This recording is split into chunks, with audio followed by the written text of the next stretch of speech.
आज की इस वीडियो में हम ट्रेडिंग के हवाले से टेक्निकल्स के ऊपर नहीं बल्कि माइंडसेट के ऊपर बात करेंगे, साइकोलॉजी के ऊपर बात करेंगे कि इसके अंदर हमें क्या माइंडसेट चाहिए और किस तरीके से हमने चीज़ों को लेके आगे बढ़ना है। इसका प्रोसीजर तो सबको पता है, इंटरनेट के ऊपर ढेरों वीडियोस हैं, हर बंदा ही ट्रेडिंग कर रहा है, हर बंदा ही ट्रेडिंग सिखा रहा है, लेकिन इसके बावजूद जो सक्सेसफुल होने की रेशो है ना, वो बहुत थोड़ी है और उसके अंदर बड़ी बारीक सी चीज़ों का फ़र्क है और कोई ज़्यादा लंबी चौड़ी चीज़ें नहीं हैं, छोटी सी चीज़ें हैं, नॉर्मल सी चीज़ें हैं जिनको हम इग्नोर करते हैं। ठीक है, हम अगर अपनी ज़िंदगी में देखें ना कि हम नाकाम होते हैं तो क्या कोई बड़ी चीज़ की वजह से नाकाम होते हैं या हम अपनी जो गलतियां करते हैं ज़िंदगी के अंदर क्या वो बड़ी गलती करते हैं। तो मेरा ख्याल है कि बड़ी गलती कोई भी नहीं करता। एग्जाम्पल ले लेते हैं, मिसाल के तौर पे मैंने सुबह जाना है अपने ऑफिस में काम करने के लिए। ठीक है, तो ऐसा तो नहीं होता ना कि मैंने गाड़ी में जाना है तो मैं ऐसे ही निकल जाऊँ और आगे जाके याद आए, ओ हो गाड़ी तो मैं घर ही भूल आया, गाड़ी के साथ जाना है। ऐसा ऐसा नहीं हो सकता।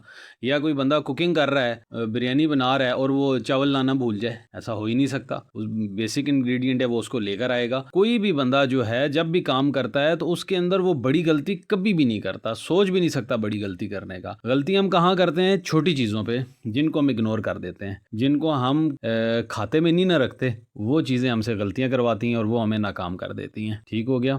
अच्छा, हमारी जो टीम की डिस्कशन हुई है उसमें एक पॉइंट आया है जी कि मोटिवेशन की बड़ी कमी है। तो इस तरह करें कि सबको एक एक अकाउंट बना के दें, सेंट अकाउंट बनाएं उसका, और जो चीज़ हम सीख रहे हैं वो साथ ही उनको अप्लाई करवाएं ताकि उसका रिजल्ट पॉजिटिव या नेगेटिव आए। तो फिर इससे उन्हें मोटिवेशन मिलेगी, इससे उनके ऊपर प्रेशर बिल्ड होगा और फिर वो काम करेंगे। अच्छा, इसके ऊपर मैंने आप सबकी राय भी ली, आप सब ने अपनी अपनी राय दी जिसको जैसे बेहतर लगा। तो मैं अब आपको अपनी बताता हूँ कि मेरे ख्याल से हमें इसे कैसे करना चाहिए, कौन सा तरीका सही रहेगा इसको आगे बढ़ाने के लिए। बेसिक ट्रेडिंग आप सारे ही जानते हैं ना कि ट्रेडिंग क्या है।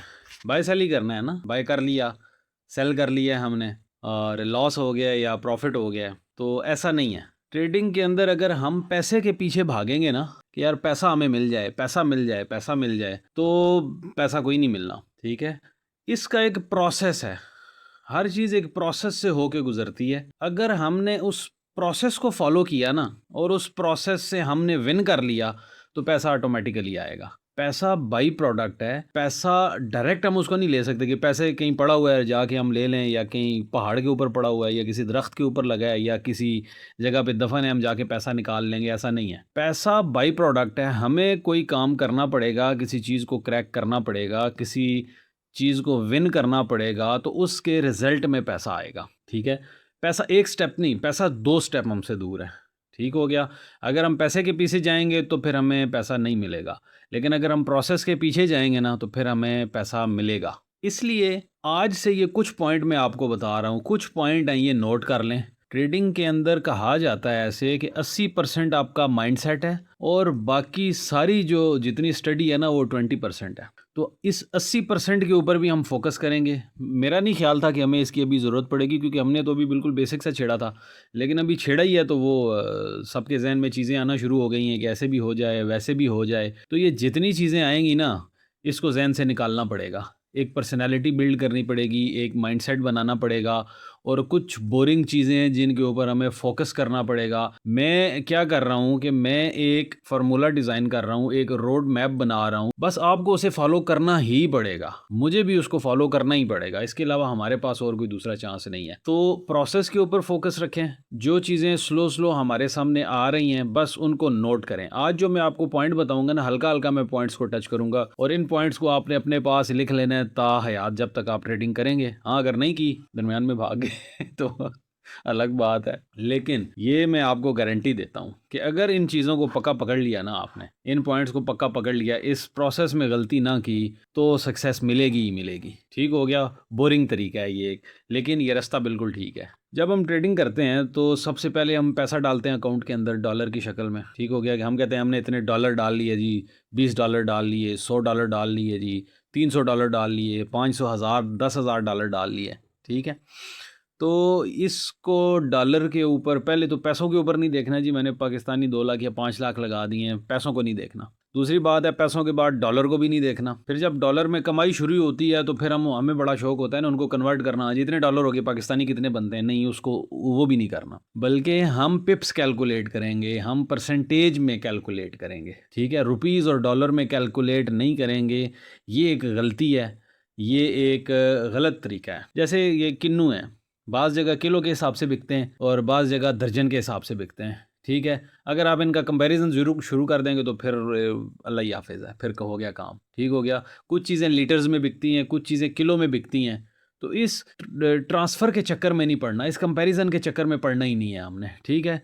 जो हमारे काम की चीज़ है ना, वो है परसेंटेज और पिप्स। जब हम रिस्क लेंगे तो अपनी कैपिटल का 1% रिस्क लेंगे, ठीक है। अब वो अमाउंट 100 होगी तो वो ₹1 है, अगर वो अमाउंट 1 लाख होगी तो ये ₹1000 बन जाएगा, अगर वो अमाउंट इसी तरह 1 करोड़ होगी तो हमारा जो रिस्क है वो 1% के हिसाब से 1 लाख होगा, ठीक है। तो हम 1 लाख नहीं कहेंगे, 100 नहीं कहेंगे, 100-500 नहीं कहेंगे उसको, ठीक है। 10,000 20,000 हम नहीं, हम परसेंटेज में बात करेंगे। क्यों?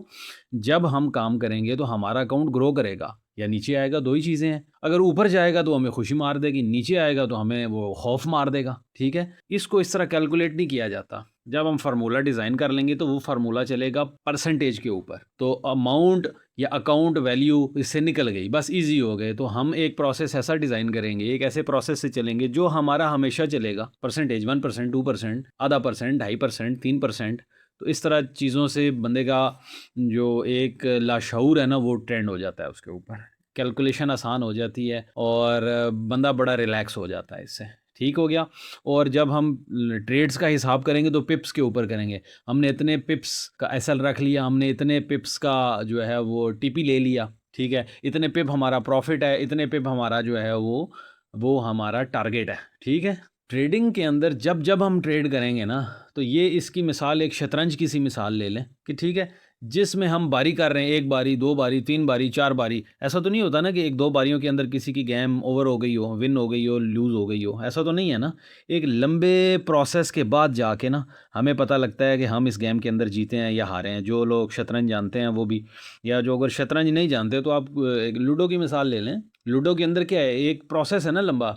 आपने जनाब छक्का मार दिया तो इसका ये तो मतलब नहीं है ना कि आप गेम जीत गए हैं, या अगर आपका वो क्या कहते हैं यक्का आ गया, एक आ गया है, ठीक है, तो इसका ये मतलब नहीं है कि आप हार गए, ठीक है। इसके एंड पे जाके हम इसको कैलकुलेट करेंगे जी, हाँ जी क्या बना। किसी की जनाब 3 गीटियाँ जो हैं वो पुग गई हैं, वो घर पहुंच गई हैं, वो जीत गया है, नहीं अभी नहीं, अभी गेम बाकी है। किसी की 3 गीटियाँ मर गई हैं जनाब, ठीक है, तो क्या वो गेम हार गया? नहीं, गेम जीत या हार का फैसला एंड पे जाके होगा, वो एंड पे एक रिजल्ट है, ठीक है। दरमियान में वो एक मूव ही है, चाहे वो विनिंग मूव है, चाहे वो लूजिंग मूव है। आपकी गोटी मर गई है, आपकी गोटी बाहर नहीं आ रही, या आपकी गोटी बुक गई है, इससे गेम का कोई ताल्लुक नहीं है जीतने या हारने का, ठीक है। हम इसको वीकली देखेंगे कि हमारा वीकली रिजल्ट क्या है, हम इसको मंथली देखेंगे हमारा मंथली रिजल्ट क्या है, हम इसको ईयरली देखेंगे कि हमारा सालाना रिजल्ट क्या है, ठीक है। उसके हिसाब से हम परसेंटेज बनाएंगे और इस तरह हम आगे बढ़ेंगे। हर ट्रेड एक मूव कहलाएगी जो एक बड़ी गेम का हिस्सा है, ठीक है।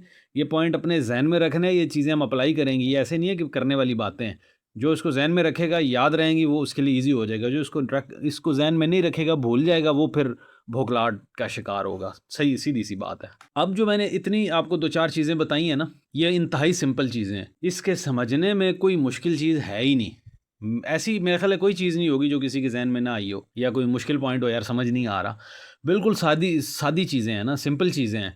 बस सिंपलिसिटी जो है ना वो पावर है सारी। सिंपल चीज़ों को पकड़ लेना और कंसिस्टेंसी से उनके ऊपर अमल करना, इमोशन लेस हो जाना, बिल्कुल एक रोबोट की तरह काम करना, बस यही इसी को कामयाबी कहते हैं। जो ज़्यादा उछल कूद करता है, जो ज़्यादा चालाकियाँ करता है ना, ठीक है, वो बस अपने लिए, मैं तो कहता हूँ, खुद ही गड़ा खोद लेता है। सिंपलिसिटी से, मुस्तकिल मिजाजी से चलते जाए और बंदा आगे निकल जाता है। और यकीन जाने कि दुनिया में जितने कामयाब लोग हैं मेरे ख्याल है सिंपल लोग ही हैं वो। किसी के हाथ में हम कहें ना कि बहुत अच्छी स्ट्रेटजी है या बहुत अच्छी कोई उसके हाथ में कोई लाठी लग गई है, तो मेरा ख्याल ऐसा नहीं है, ठीक है।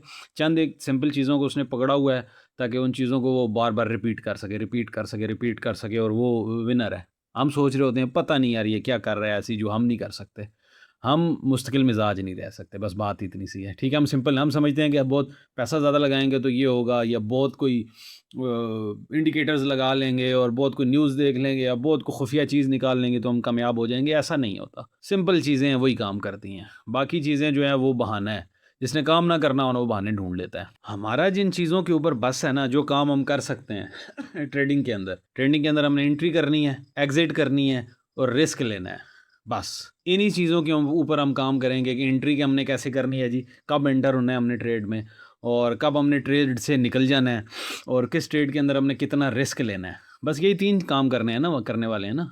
एक्शन तो यही 3 है ना, बस इन्हीं के ऊपर हम फ़ोकस करेंगे और जब हम एंट्री करेंगे तो उसको हम रिकॉर्ड कर रहे होंगे, देख रहे होंगे। इतनी टीम बनाने का मकसद यही होता है ना कि हम उसको देख सकें, उसको जज कर सकें कि क्या है। अगर हमने कोई फ़ैसला लिया है तो उस फ़ैसले को मज़ीद मॉडिफ़ाई कैसे किया जाएगा कि हमारे विनिंग फ़ैसले इतने रहे, हमारे लूज़िंग फ़ैसले इतने रहे, तो इसका क्या रिज़ल्ट है? उसको हम देखेंगे, उसको साथ-साथ मॉडिफ़ाई करेंगे, एग्ज़िट को देखेंगे, अपना रिस्क जो है पर ट्रेड हम देखेंगे कि कितना हम रिस्क ले सकते हैं, ताकि हम इस मार्केट में चलते रहें। बस इन्हीं चीज़ों के ऊपर हम फ़ोकस रखेंगे और आगे बढ़ेंगे। सबसे पहले हम बेसिक्स कवर करेंगे, फिर जब हम ट्रेडिंग स्टार्ट कर लेंगे और फिर हम इन्हीं चीज़ों के ऊपर रोज़ काम करना है, ठीक है? अभी मैं आपको कुछ मिसालें देता हूँ रोज़मर्रा की लाइफ़ से, ठीक है? जो समझने के लिए आसान हो जाए, कंपैरिज़न के तौर पे। क्योंकि हम जब तक इधर-उधर से ना समझना नहीं ना कोई चीज़ हमें हिट ना करे तब तक बात समझ नहीं आती। ड्राइविंग की मिसाल ले लें। एक बंदा है जो गाड़ी में बैठता है और एक्सेलरेटर दे देता है जनाब। मैंने जल्दी पहुँचना है जी। आग लगा दे, ना उसने सिग्नल देखा, ना उसने खड्डा जंप देखा, ना उसने जनाब कोई रास्ता देखा कि मैंने जाना क्या, बस जो उसको मिला उसने दब दिया। तो मुझे बताएँ उसका रिज़ल्ट क्या होगा? या बिलफ़र्ज़ वो 1 दफ़ा पहुँच भी जाता है, 2 दफ़ा जल्दी पहुँच भी जाता है, तो तीसरी दफ़ा क्या हो ये कितना अरसा इस तरह वो रोड पे चल सकेगा? वो एक्सीडेंट ही करेगा, ठीक है? इसके बजाय एक प्रोसेस है, आपने सिग्नल फ़ॉलो करने, खड्डे को आपने देखने में भी अब थोड़ा-सा लेट हो जाए, ठीक है?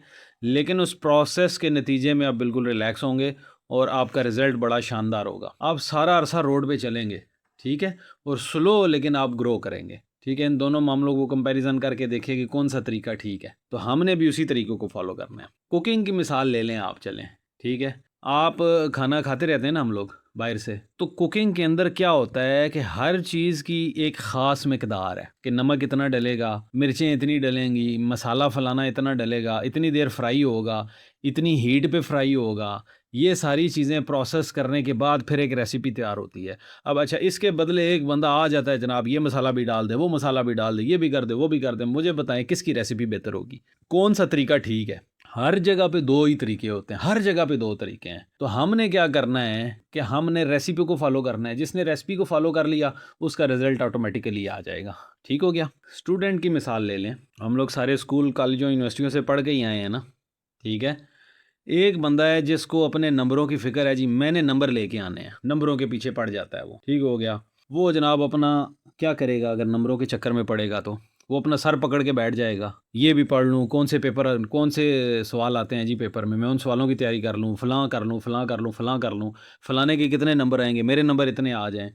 इस चक्कर में उसके नंबर-शंबर कोई नहीं आने। इसका एक प्रोसेस है कि आप एक स्टडी टाइम रखेंगे, एक स्टडी टेक्नीक रखेंगे, कोई टीचर पकड़ेंगे और एक लंबा अरसा इस प्रोसेस को फ़ॉलो करेंगे। इस सारे प्रोसेस को फ़ॉलो करते हुए उसके ज़हन में नंबर कभी भी नहीं आएँगे कि मैंने इतने नंबर लेने हैं, ठीक है? वो उस जो बंदा इस प्रोसेस से गुज़रेगा ना, नंबर ऑटोमैटिकली उसके आएँगे। समझ गए? अब प्रोसेस क्या चीज़ है और नंबर क्या चीज़ है? देख लें यहाँ पे भी वही 2 चीज़ें बन गई, 2 रास्ते बन गए इधर भी। दुकानदारों की मिसाल देख लें। एक दुकानदार है जो कहता है कि मैंने आज जो है ना 10,000 की बिक्री करनी है जी, मैंने आज 50,000 या 1 लाख की सेल करनी है, ठीक है? और एक बंदा है वो अपने जो है ना सर्विस पे फ़ोकस करता है कि यार जो कस्टमर मेरे पास आएगा वो खुश होना चाहिए। मैं कस्टमर की डिमांड को समझूँ, उसकी क्या डिमांड है। मैं कस्टमर जो क्वालिटी माँग रहा है, जो बजट उसके ज़हन में, मैं उन चीज़ों पे ख़्याल रखूँ। मैं कस्टमर के साथ एक अच्छा बिहेवियर रखूँ, ठीक है? एक रिक्वायर्ड प्रोसीजर है ना, वो इस प्रोसीजर के ऊपर फ़ोकस कर रहा है, दूसरा पैसों के ऊपर फ़ोकस कर रहा है। उसको ये नहीं है कि मैं अपना जो कस्टमर आ गया वो बार-बार मेरे पास आए। तो मुझे बताएँ कौन-सा शॉपकीपर जो है वो कामयाब होगा? कौन-सा कामयाब, वही ना जो प्रोसेस को फ़ॉलो कर रहा है वही कामयाब होगा। उसको पता भी नहीं होगा मेरी आज सेल कितनी हुई है। अगर सेल कम हुई है उसको कोई तकलीफ़ नहीं होगी। मेरी तो आज सेल कम हो गई जी, आज तो थोड़े आए। उसको पता है मैं जो ये प्रोसेस फ़ॉलो कर रहा हूँ ना, मेरी सेल बढ़ेगी, बढ़ेगी। बस मैंने इस प्रोसेस को पकड़ना है, सेल खुद ब खुद आएगी। जिम की मिसाल ले लें, अभी हमने अगर सेहत बनानी है ना अपनी, ठीक है, तो उसका भी एक पूरा प्रोसेस है। हमें डाइट प्लान फ़ॉलो करना पड़ेगा, डेली हमें एक्सरसाइज की तरफ आना पड़ेगा और अपने पूरे लाइफ़स्टाइल को उसके ऊपर ढालना पड़ेगा। ऐसा नहीं हो सकता कि एक दिन जाके हम वो डंबल मार रहे हैं जनाब, ज़ोर लगा रहे हैं, 6-6 घंटे लगा रहे हैं, उसके बाद अगले दिन छुट्टी। और खाने में जनाब मिठाई भी खा रहे हैं जी, पेट भर के खा रहे हैं, खा के हम सो गए हैं, ये भी काम तेज़, वो भी काम तेज़, इससे काम नहीं होना, इससे काम नहीं होना। तो सारी बातों को बताने का मकसद ये है, एंड रिज़ल्ट ये है कि हमें चाहिए कंसिस्टेंसी, हमें चाहिए एक प्रोसेस, हमें एक माइंडसेट चाहिए, ठीक है? और उसके ऊपर हमने चुप करके चलना है। बस जो चीज़ें आ रही हैं, ये सारी चीज़ें बहुत ज़्यादा ज़रूरी हैं, बहुत ज़्यादा ज़रूरी हैं। इन चीज़ों को मेरा ख़्याल है समझ गए होंगे सारे, ईज़ी चीज़ें, कोई मुश्किल चीज़ नहीं है। इनको समझ लें और इनको अपने ज़हन में बिठा लें और अपनी एक ऐसी पर्सनैलिटी डिवाइड नहीं डेवलप करना शुरू कर दें अपनी पर्सनैलिटी। अपनी पर्सनैलिटी एक डेवलप, जब हम एक पर्सनैलिटी बना लेंगे ना, ईज़ी हो जाएँगे। आज हमें काफ़ी दिन भी हो गए, दरमियान में हमारा गैप भी ज़्यादा आ गया, तो कोई मसला नहीं है। गैप का भी फ़ायदा होता है। गैप का फ़ायदा क्या है कि वो एक चाइनीज़ कहावत है, ऊ जी बी फान, कि रस्सी को ज़्यादा खींचोगे तो रस्सी टूट जाएगी, ठीक है? जिस चीज़ में जितना ज़्यादा गैप भी आए, जितना ज़्यादा टाइम भी लगेगा, उसका रिज़ल्ट इतना अच्छा हो सकता है। और जितना ज़्यादा गैप है, इसमें जो बंदा स्लो है, वो उसको कवर कर सकता है। और जे गैप में अगर हम समझते हैं कि हमने सारी चीज़ें कवर की हुई हैं, तो हम उसकी उतनी ज़्यादा प्रैक्टिस कर सकते हैं, ठीक है? Practice makes a man perfect. तो इसको पकड़ के रखना है और इसके ऊपर यकीन रखना है, एक प्रोसेस है, इंशाल्लाह हमें ये रिज़ल्ट देगा ही देगा। चलें, आज के लिए मेरा ख़्याल है इतना ही काफ़ी है। अगली वीडियो में हम फिर वहीं से शुरू करेंगे जहाँ पे हम टेक्निकल्स को पहुँचे थे। उसी सीक्वेंस से जो नेक्स्ट वीडियो बनती है, अगली वीडियो हम उसके ऊपर बनाएँगे। ठीक है जी? ओके जी, थैंक यू, अल्लाह हाफ़िज़।